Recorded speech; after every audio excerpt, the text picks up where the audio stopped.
এক রাতে গ্রামের শেষ প্রান্তে পল্লীর ঘন জঙ্গলে রুহি নামক মেয়ে হাঁটছিল। রাতের অন্ধকারে তার মন জাগরণী হল, যেন কেউ তাকে অনুসরণ করছে। সেই ঘন অন্ধকারে সে দেখল একটা পুরনো পরিত্যক্ত বাড়ি। সাহসী মনে সে বাড়ির দিকে এগোল। বাড়ির দরজায় পৌঁছতে না পৌঁছতে বাতাসে একটি শীতল হাওয়া বয়ে গেল। দরজাটি নিজেই খুলে গেল, আর ভিতরের অন্ধকারে একটি মৃদু কাঁপন ধরা পড়ল।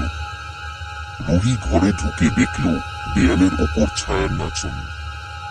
একটি পুরনো আয়না ঘরের এক কোণায় রাখা ছিল।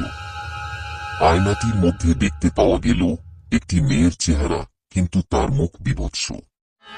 রুহি বুঝতে পারল আয়নাটির মধ্যে আটকে আছে এক আত্মা, যে মুক্তি চাইছে।